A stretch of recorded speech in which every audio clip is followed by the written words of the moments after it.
Today we will talk about Super Mario Brothers, and I have my two siblings. I have Camilla here with me. Hi. I have Chanel. Hi, guys. And I have my cousin, Warwick. Hello. And they've all joined me to start with the very first year, the year I was born in 1985, the release of Super Mario Brothers. Before we begin, how's everyone doing? Yeah, doing great. Thank you. That's good. And you? Doing fine. So thanks, Warwick, for joining us. Sure. Thanks for having me. Absolutely. I think everyone here, even though Cammy is right at the tail end of the 80s, she was born in the late 80s. I just made it. All of us are children of the 80s, even though I know, Warwick, you were probably born in... what year were you born in? 1979. Okay, so that was the year the Star Trek motion picture came out. Yeah, it's just after we invented the wheel. Yeah. But you were a child of the 80s. You grew up in the 80s, and the 80s was a very important decade. This is when video games really started to become mainstream and really exploded. Our story begins in 1980. Nintendo, through their newly formed American branch, released an arcade game called Radarscope. And just like many other arcade games, it was heavily inspired by what was then the most popular game, Space Invaders. But just like with so many clones, the only thing they struggled to copy was its success. Because of this, Nintendo's higher-ups in Japan hired a young developer by the name of Shigeru Miyamoto to develop a game that could replace Radarscope to help sell those machines that weren't selling very well to arcades in the West. Miyamoto's original plan was to have Nintendo license the Popeye brand and make a game where the player would play as Popeye to rescue Olive Oil from the big bully Bluto. Side note, sometimes he would be later referred to as Brutus due to his name sounding too similar to Mickey Mouse's pet dog, Pluto. Jeez, I'm learning a lot today. But I didn't know that he was first assigned to do this Popeye. Yeah, he figured it would be a good idea to use a well-known Western IP. Nintendo would get to work on negotiating for the license, but this would take some time with no guarantee that the deal will even be successful. So, since Nintendo was hemorrhaging money due to their inventory collecting dust, they decided that Popeye would become an original character instead, about an Italian plumber who lived in Brooklyn called what? Mario. His name was called Jumpman. What? He was not accurate. He was not called Mario at the time, but yeah, exactly. That was what he was referred to as internally. He's the guy that would jump, and therefore he was called Jumpman. So original. So Jumpman, he would have to rescue his girlfriend. What's her name? Okay, well, this would have been Peach, but what is she? Like Save Girl? Yeah. Princess Girl. Trapped girl. Pretty good guess. Yeah, like the damsel or something like that. But actually, for some reason, they did give her a proper name, and her name was Pauline. Oh. So Jumpman and Pauline. Jumpman and Pauline. It's like, that's Susan, and I don't know who that guy is. Let's just call him Tall Man. So Pauline, who's being held captive by a big gorilla called what? King Kong. Yeah, Donkey Kong? Actually, yes. He Donkey was Kong. called Donkey Kong. Oh, yay, I got it right. You got it right. The game would be named this time after the antagonist Donkey Kong, which was released in 1981. Nintendo would succeed in getting a license for Popeye, and they would release a totally different game with that series' characters the following year, which we actually did used to play as kids on our little Famicom systems. Yeah, I vaguely remember. Yeah, you run around as Popeye. Olive Oil is on top of a building. She's dropping hearts that you have to collect, and you have to avoid Bluto from knocking you off the screen. Speaking of original names, like Olive Oil, seriously? I think, you know, what's funny about Popeye, and this is a whole other discussion. We won't get into it. But what's interesting is that Popeye originally was not the main character of those original comic book series. It's just that he became the most popular of the It really was just a village full of people. You know, you had Wimpy, the guy that loved burgers. You had obviously Olive Oyl and Brutus and all of these characters, and Popeye was just one of them. But over time, Popeye became more popular, and so they decided to make the series be mostly about Popeye. Wow. Yeah. Reminds me of The Simpsons. It started out just being The Simpsons, and very quickly it all became about Bart, because he was the creaky, funny little character who got up to mischief. Yes, when I was a kid in the early 90s, I had like friends that like on their little space cases in school, they would have like a sticker of Bart Simpson. Saying, don't have a cow, man. Yeah. And for a long time, I thought that Bart was like the main character of the show, but it turns out that if anything, Homer Simpson is kind of like the main character. So there would be several sequels to Donkey Kong, but it was only until 83 that Mario would get his own standalone game simply titled Mario Brothers. Now, this is not the side-scroller Super Mario Brothers that would come later. This was a static screen game where Mario would have to rid the underground plumbing of vermin like crabs and turtles. The game offered a co-op mode where the second player would take on the role of Mario's brother Luigi, since this game is after all called Mario Brothers, with this being his debut appearance. Wait, but we did play that, like you said, on the Famicom thing. Yes, I remember that game. Yeah, that came out before Super Mario Brothers. So this is a quote from Shigeru Miyamoto. So Warwick, you will be our Miyamoto. Mario Brothers was a collaborative effort with Gunpei Yokoi. He proposed that we make a competitive game, and development started from there.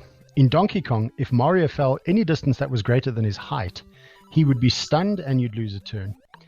But this time round, Yokoi-san said, why don't we let him jump down from higher places? I thought that if we did that, it wouldn't be much of a game, but as I pondered it, I thought, why shouldn't Mario be able to perform some superhuman feats?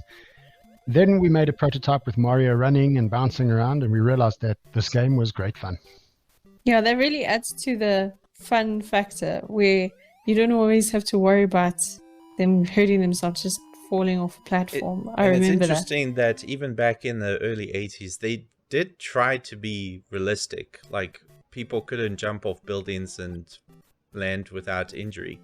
So what I used to think was a limitation of the technology turns out really was an intentional game design. That it's no fun playing a character that would hurt himself if he falls one height of himself. Yeah. Yeah, but I didn't even realize that this is like groundbreaking to make characters that do unrealistic feats, you know? I just, in my mind, like, that's like a no-brainer. They should, every character should be extra human, you know what I mean? Yeah, and that's the thing about when they developed the first Mario Bros game, they had to figure this stuff out themselves as well, because there was nothing that came before that they could compare it to. So I noticed that he said that Mario could now perform superhuman feats, so make note of the word super. Like with Donkey Kong, this game saw much success. In the same year, Nintendo releases their first home console, the Famicom. What do you suppose Famicom stands for? Family. Family computer. That's right. Back then, games on the Famicom were simple, stuff like their early arcade ports of Donkey Kong, Mario Brothers, and Popeye. But by 1984, because it was a capable game console that played relatively accurate arcade games like Pac-Man, Mappy, and Galaga, as well as ever-growing library of exclusive titles, the Famicom became a huge success. Nintendo realizes that this could also become a successful product in the West. However, disaster strikes. Around that time, North America was experiencing what would later be known as the video game crash, which started in the previous year of 1983. I don't know if anyone remembers what was the most prominent video game company at the time in America before Nintendo. That would certainly have been Atari. It was Atari. and they are most likely primarily responsible for this crash. So this happened because companies like Atari, along with many third-party publishers, were releasing hundreds of games that were of poor quality. This made the public believe that video games were just a fad, and thus the video game bubble burst, and many companies went under. Sure. But this only happened in America. There's a lot of people on the internet that make it sound like that this was a global thing, because apparently if something happens in America, it happens everywhere else. Story of our lives. But that was definitely not the case. Europe, South America, Asia, even South Africa, gaming was slowly gaining more and more momentum throughout the 80s through other means, not just game consoles, but through the PC, through the Commodore 64, the Atari ST, ironically an Atari product.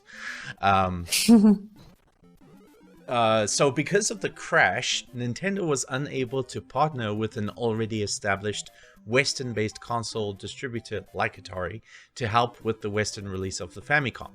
So Nintendo had to go at it alone. Because the video game crash was such a problem, Nintendo knew that by simply re-releasing the Famicom as is would probably also fail due to the public no longer being interested in a dedicated game console. Or trusting. Yeah, or trusting especially.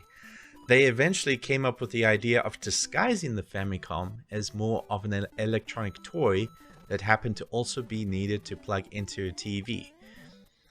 So think about that. That's why for a long time people had this mindset that games are for kids, you know? Yeah, because it's a toy. It's a toy. You can blame Nintendo for that, but they had to do it out of necessity. They didn't want to have anything similar to Atari and other companies at the time. But like, it's funny how it's coming full circle, because when I try to buy games for my kids on Xbox, you know, go to the store and actually buy like a disc, it's all like rated 18, you know, or Yeah. you know, it's now done a full circle where it's not just for kids anymore. It's for Everyone. It's for the adults kids. The kids back then who grew up. Yeah, Yeah. but that's exactly right. I mean, we were the generation that eventually, and I know Chris will get to this, but we were the ones that really embraced console gaming or computer gaming in general. And it's grown up with us. And so it's still the Gen X and the millennials that are into console gaming. I mean, I've got kids that are teenagers now, and they play on the Xbox from time to time, but most of the gaming they do is every spare moment they get on their phones. So I think it's still very much a millennial and a Gen X thing. We identify the strongest with these consoles, and that's why the console makers are releasing games to still keep our generation captivated. Sure, when we die Yeah, off, what are they absolutely. going to do? and that's exactly correct, because there was a survey done where they discovered that the average age of a gamer, like a hardcore gamer, someone that actually plays on PC or console, is 35 years old. Oh my word. Yeah. Wow. So it's Yeah. no longer the teens or the early 20s. Yeah, that's strange. So Nintendo also redesigned the console so that it would more resemble a tape deck or VCR by having the cartridge slot positioned on the front with a closing lid, much like a VHS player, rather than on top of the system with the cartridge sticking out. Now, because they felt that Famicom was not a good name for the Western market, so they called it the Nintendo Entertainment System, or NES. Here in South Africa, for some reason, Nintendo probably thought that everyone in South Africa lived in mud huts and that we were not a market worthy of back in the 80s. But there were like the Chinese and the Russians that produced clone systems of the Famicom. So we got what we would call Famiclones. Yeah. So we got the fake stuff here in South Africa, but they were modeled after the Famicom. Yeah, and So the technology was so simple. it was very a simple. A Famiclone played a Famicom game with no trouble. They hadn't even thought of copyright protection or anything. So Yeah. we had the same experience, really. The Famicom cartridges had no copyright protection, but the American system would have a copyright protection. It would have like a little chip on, on the cartridge that would lock out anything that where the code did not match up with the console. But that's what we used.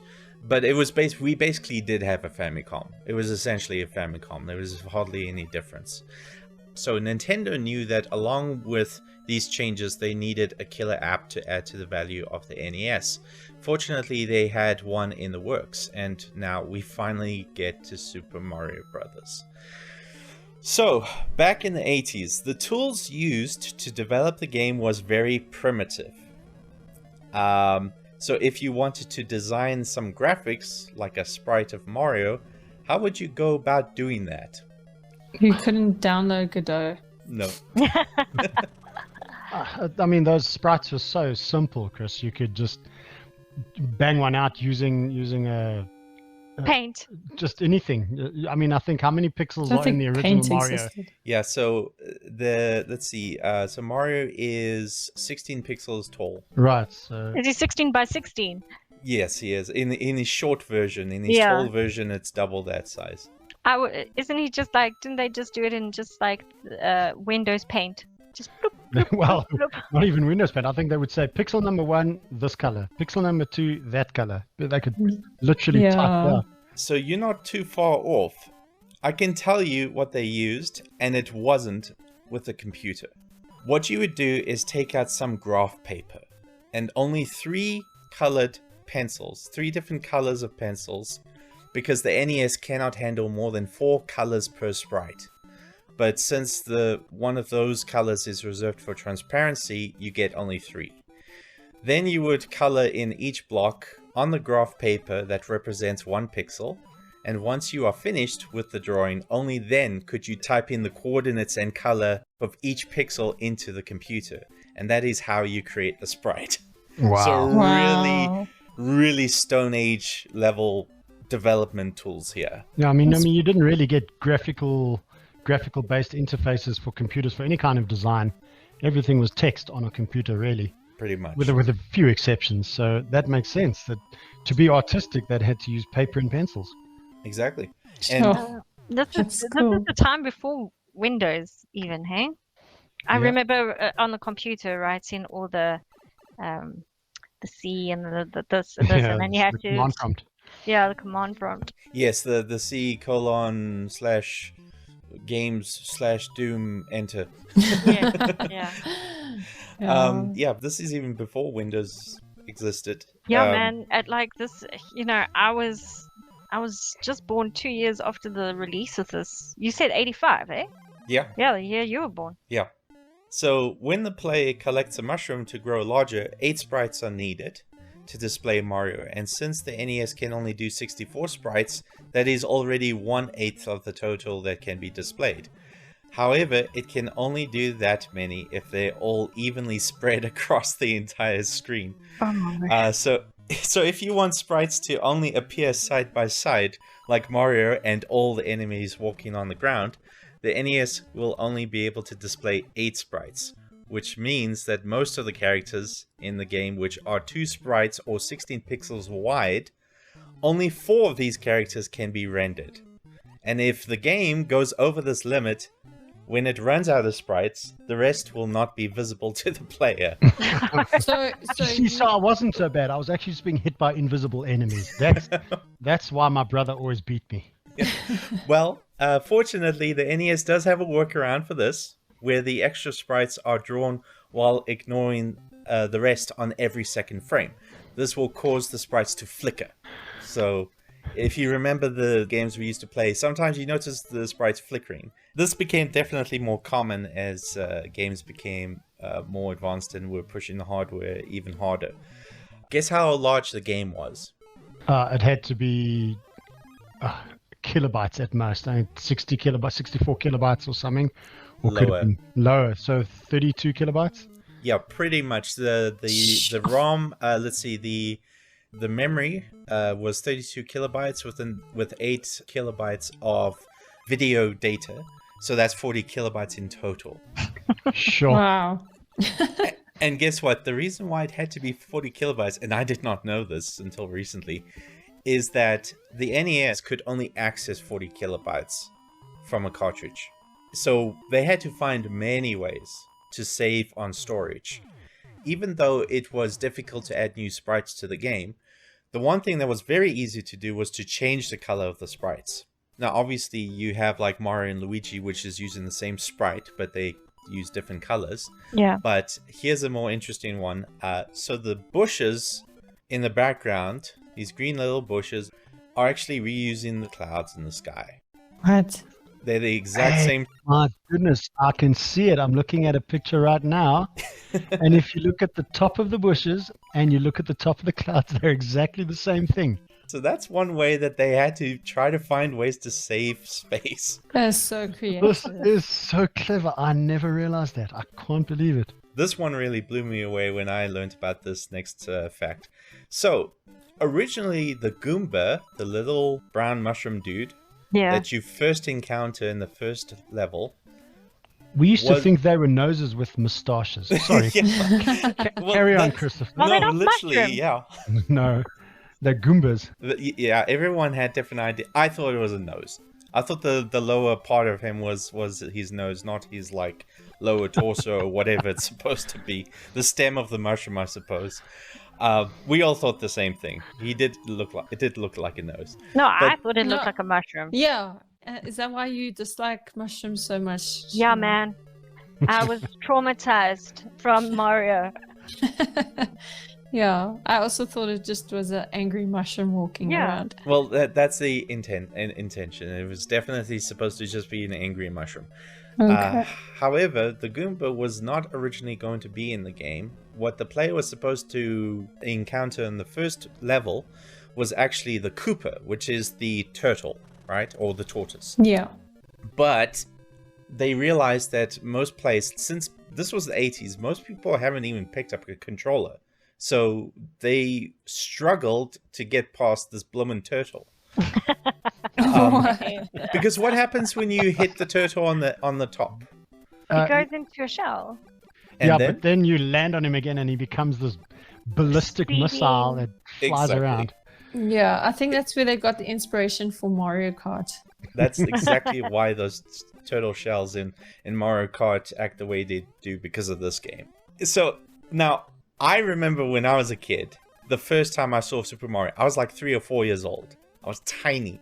And I still remember the day when I picked up the controller for the first time. We were visiting some friends, mom and dad. We went with them. They were visiting friends.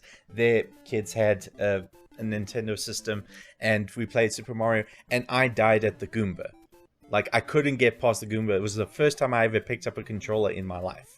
So imagine it being a turtle instead of a Goomba. Oh my goodness, yeah. So they realized that they needed a new enemy that was easier than the turtle, than the Koopa.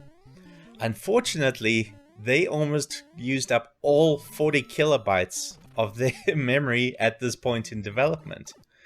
So they had enough space for one sprite, and all they could do was just have the sprite just move without any animation. But obviously that wasn't going to be good enough. Now, do you remember how the Goomba moves? Doesn't his little feet just go up and down and his body just stays... So, yeah, his little feet are moving, right? Yeah. But notice how out of all of the enemies in the game, the Goomba is the only enemy that's facing the player. That's All the right. other enemies are facing Mario. So they never change direction, really. They just... You don't need 8 sprites or 16 sprites. You just need like 2. One for left foot and one for right foot, I guess. Well, they didn't even have space for a second sprite. So, Okay. so they drew the Goomba in an asymmetrical way with one foot out and the other foot in. And what they do is they get the NES to flip the sprite back and forth.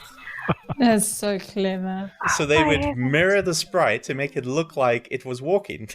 That's so Wow. clever. I think they also had a little bit of extra memory to have the flattening of the Goomba. Oh, when you jump on him. Yeah, because it was flat, it used less space than a full-sized sprite, because it was half a sprite. Well, not half a sprite, but only 2 sprites next to each other. All right, so Super Mario Bros. Was released in September of 1985 for the Famicom. And believe it or not, but according to my research, nobody knows the exact date when the North American release took place. Oh. Some say it came out the same time as the NES in October of that year, while others believed it was more likely November or even December of that year. That's weird. Did nobody write that down? So the NES, because video games were not popular because of Atari burning that bridge. So nobody cared. Nobody cared. Shame. No, really. They had a limited release of the NES in New York. Actually, they didn't release it countrywide until the following year. Once Wow. it became a little bit popular. Once they realized that this was going to be successful, yeah. But the game sold over 40 million units, not including the many re-releases of the game on other platforms. That's 2 copies of the game for every 3 NESs or Famicoms ever sold. You. Wow. Which means that the NES and the Famicom combined sold 60 million units, which is crazy successful for back in those for days. back then, yeah. Kamala, would you like to read this? This is a quote from Takashi Tetsuka, the game's designer and artist. Okay, sure. If we rely too much on the hardware and not enough on ideas, you won't make games. You'll have demonstration software. If that's all we emphasize, the game will be boring. I want to make games that no matter how many times you clear them, you want to keep that game and hold on to it like a treasure. I want to keep making games with that mindset. And that is the secret sauce to why Nintendo succeeded. But like just going back to the idea, I know that Studio C did a skit on how they came up with the idea of Mario. Do you remember that skit? Yeah, I remember a little Remember bit. they were all, it's just a crazy concept. Like, Yeah, it's okay, let's make a random. plumber and let him go down the tubes and like, What if our first game features a middle-aged Italian plumber? What?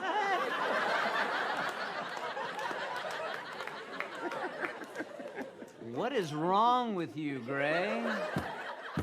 if he eats a mushroom, he gets big. It makes him feel like they're kind of they're on something. I think Alice in mushrooms might have been Wonderland. involved. Yeah, exactly. That's why Magic they had to bring mushrooms. mushrooms. Magic They had to mushrooms. put magic mushrooms in it to like give space for this brilliant concept.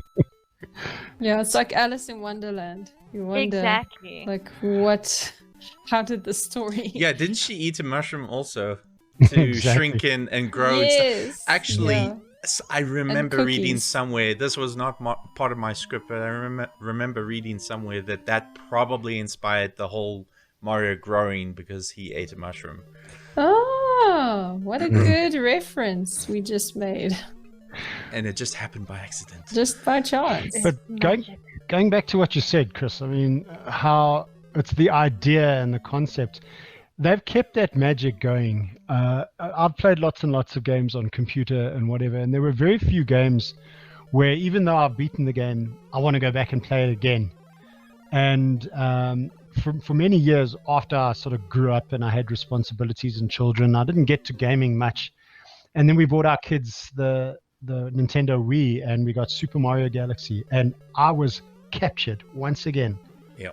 I had to play this game over and over, even when I beat it. And they knew that because you can play that game, for example, and once you've beaten the game, you get more stuff to do, and you can go back and play the old levels, even though the star will be a different color. So they really got that right. This idea of just immersing yourself in this complete wonderland. There's your Alice in Wonderland reference. Yeah, but they just kind of always constantly reinvent themselves, right? But keeping true to that storyline. Yeah. I think the characters. that is why they still are successful today, because they don't care about what's trendy. They just do what they think would be fun. Yeah. Yeah. I wish the movie makers would Yeah. that hint as well. AKA Snow White. Yeah. So Shigeru Miyamoto and Takashi Tezuka would go on to make many other successful game franchises, such as The Legend of Zelda, Oh, hallelujah. Yes. F-Zero, and Pikmin. Today, they're still with Nintendo in various senior and supervising roles. Gunpei Yokoi would go on to create the extremely successful Game Boy. Yay! We always wanted that, eh? Yeah, we lusted after the Game Boy that other people had. That was the first console we had in our house. My dad went to visit his brother who had emigrated to North America many years before and came back with a Nintendo Game Boy, and that was the first console we had. So this was in 1989, 1990. And the first Super Mario game I ever played, start to finish, was Super Mario Land on Game Boy. And then going back, starting to play Super Mario Brothers, the first thing I noticed was that Mario's feet were a lot more slippery on the Famicom console than they were on the Game Boy. Yeah. What? Yeah, I just couldn't control this guy. He kept sliding off the edge of everything, even though I stopped, because on the Game Boy, he seems to have a lot more grip on his shoes. Traction. That's so weird. And that is a carryover from the arcade Mario Brothers game from '83, where everyone just slide all over the place. That's why it was such a total insane kerfuffle when you're playing with a second player, because each of you just bumping it into each other and you just slide in all over the place and you crash into a turtle and the other player dies, and then your sibling starts arguing, "You killed me, why did you do that?" You pushed me into the Goomba. It wasn't me. I Yes. just slid. I couldn't help it. Yeah. The physics. But yeah, I was going to say the exact same thing. The first time I ever touched a Game Boy was actually when I visited our grandparents, and you guys were there, and I think one of you brought a Game Boy, and that's the first time I ever picked up a Game Boy. Yeah, that was us. What color did you have? It was the original color. It was the grey one. They were all whitish grey. Yeah, they were. Really? They did release a few special editions. I've got a red one. Cool. That's sitting in my study right now on display. Does The it still one, work? yes, yeah, I've got a whole collection of Nintendo, old Nintendo handhelds, the Super Nintendo and the Game Boy Color and all of those, and they all work perfectly. It's one of my, Wow. I'm quite proud of my little collection. But Isn't it amazing the way that they made things back in the 80s and that Yeah. they were made to last? So Like, if that was robust. that thing would have broken. There is a Nintendo museum in New York City, and there they have a burnt up Game Boy on display. So this Game Boy was actually, I think it was in the Gulf War, and it literally got blown up by something, like a mine or Wow. something like that, and it still works. That's amazing. I love that. And That in is so fact, cool. Made right. in fact, they have it running on display. You know, obviously it's plugged into a power source so that it can run forever, playing like it's got Tetris running in the background. That is So amazing. they've always made quality products. Yeah, now if you buy something these days and you drop it, like if Yeah. my short kid, my youngest, drops it, then it's done, you know. Your youngest kid, he's not the youngest, he's the short one. No, I'm saying like the distance from the falling, like if it was Yeah, my just a oldest, few, just just a few feet. just But a I mean, few feet. you make an excellent point today. I mean, most of them deny it, but it's fairly well acknowledged that technology producers produce devices that are meant to fail eventually to keep themselves relevant. You know, what they call planned obsolescence Yeah. of some kind. Yeah. And yet, I've got a working Famiclone, original Famiclone sitting in my study as well, along with all my Game Boys. That also works, and it's from the 80s. Yeah, and what's amazing is that it's a Famiclone. Yeah. It's not the Yes. original Nintendo-made Famicom. Even Yeah. the Yeah. bootleg stuff was good. Yeah. That's true. Oh no, Yeah, jeez. those were the days. Bring back those kind of things. Yeah, bring back reliability again. As we all know, to this day, the Mario franchise is still going strong. In fact, it has been so successful that side characters like Luigi, Princess Peach, Yoshi, Wario, even Toad have starred in their own games that have also sold millions of copies. What? Yeah, Toad. Toad. Yeah, there was a game Yeah. on I think it was on the Wii U and maybe on the Switch called Captain Toad. So literally, you play as Toad. So the Mario IP is so successful that even the spin-off titles that explore completely different gameplay genres are just as successful as the main series, like with Mario Kart, Mario Party, and Super Smash Brothers. Yeah. Oh, yes, Which our we love. favorite. Our favorite, which the latter All-time. started off as a mostly Mario/Nintendo-centric fighter before becoming the all-star video game brawler that it is today. Okay, but I have to. We have to talk about the music, though. We have to. Yes, we do. I think I did not put it in my notes because I knew that eventually someone would bring it up. It's iconic. Yeah. I don't know who the composer was, but it's iconic. Like da da da da da da da, and then when you go underground, da da da da. Yeah. You know, That guy Koji Kondo, I think it's him. He's the legend. is he the composer? Yeah, he was a sound designer, and he put this all together. And the guy he has nothing short of legendary status, just like these other developers. But just for that simple 8-bit sound that he produced. Well, fun fact, at the moment, Trinity College, the music school, in their grade 4 piano syllabus is the Super Mario theme. Are you kidding? Yes. And one of So cool. one of my students is working on it at the moment. So. It actually is an extremely well-made piece of music. And it was actually cutting edge for the Famicom, because that thing has it has verses, it has bridges, it has choruses. It is a really long track. And it's got an actual melody. A fully realized melody with chords and a really catchy bass line.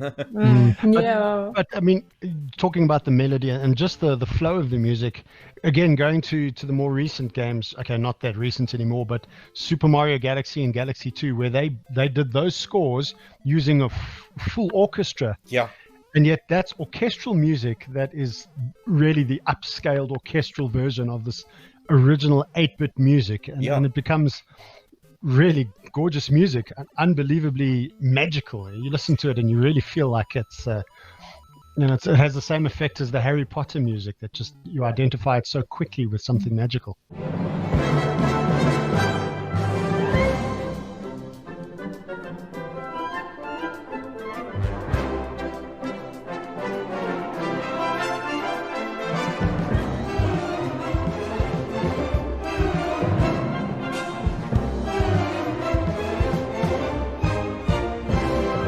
How do you Yes. compare anything to Harry Potter? Just saying. Well, actually, I totally agree that some of the music in some of these video games is just as good as something like John Williams.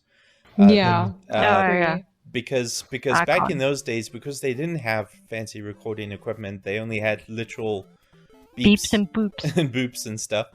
That the way that they made the music sound good is in the notation. They had to make it sound catchy. They had to make it something that you would never get sick of, because those tracks would just go on a loop forever, And because of that, when you convert that music into an orchestra, like Warwick just said, it's incredible music. Absolutely incredible music.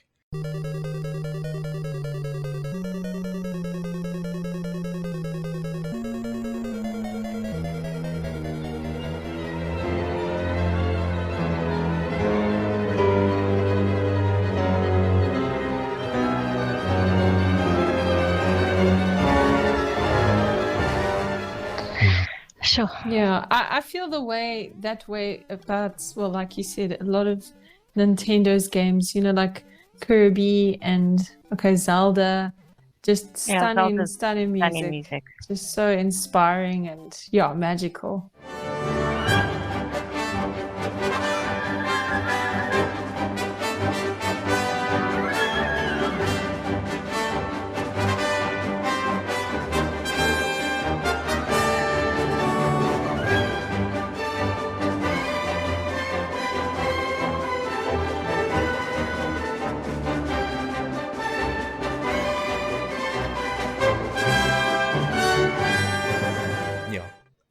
and that's the whole tone, really. It's all about being magical.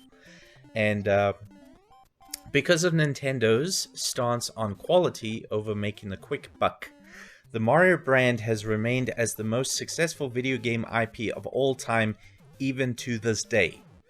Still at number 1, with almost 910 million copies sold at the time of this recording. Sure. And it all started with a side-scroller sequel to a spin-off title from an arcade game about a monkey that was supposed to be a Popeye adaptation designed by a young developer to replace a failing Space Invaders clone. Oh, hail Wow. Jumpman. Okay, so you telling me that Super Mario, the franchise or IP, is still more successful than Call of Duty or Absolutely. Fortnite or Yes. Minecraft? Many times more successful. Okay. But that's heartwarming. It's like, Yes. you know, that's a little plumber does better than blood and guts and dying. Yes. You know. It's also worth mentioning that this kind of content, these kinds of games, appeal to all ages. You know, I was young, I had 3 kids, but I had all these responsibilities, and yet I was so quickly and easily immersed into this, re-immersed when the Nintendo Wii came out. And yet they're such childish, cute little characters that my kids, who were, I think the youngest was probably only 2 or 3 years old at the time, well, when we got one, because we didn't get one new, they loved it straight away. And they still do, even as teenagers. One of their favorite things to do when they have some time to play is to go and play one of the Wii games around Super Mario. But, you know, my boys, and they are ages 8 and 10, and they love when we pull out the old, The Famicom. the Famicom. They just love it. And it's so nice to share something so nostalgic with them. And I could tell them, hey, you know, when we were young, I would watch Christopher do this, and like I could never get past this part, so I'd always ask Christopher to do this part for me. Yeah. Or, you know, or like we sat and we tried to get past this part a million times. I can't tell you how many times I've played the first level. I've never gotten past. Like, eventually you get so good at the first level that you're just trying to hurry up and get to the part where you keep dying. I always love to watch how you would speedrun the levels, Chris, because, you know, you just like bounce on all the enemies like nonchalantly, and you run over things, and then you jump on the flag at the end, and then And I got end. And you 5,000 just points from the push- flag. Yes, and you just push buttons. Okay, next stage. I just think it's also worth mentioning how we take for granted that you can save your games these days. Oh, yeah. And in those days, you didn't just have to die to have to start again. Anything could happen. Someone could unplug the console to plug in the Yes. vacuum cleaner. Oh, yeah. And That was Yes. World Or- War III in the house. Or if your console really wasn't good quality and someone just bumped it and the cartridge wobbled in the slot, yeah. the whole game would freeze and that was it. Game over. No, I nothing you can remember do the about anger it. there. Yeah. That's the worst. And parents back then just didn't understand when they're like, you left your console on. I was like, don't touch it. And then they think, I'm at the final boss. Well, thank you all for joining me this day. yeah, thanks. It's been fun. Thank you, Cami. Thank you, Shawnee. Thank you, Warwick. Thank you. And I Always will fun. see you guys next time. Bye. Great. Bye-bye. Bye, everyone.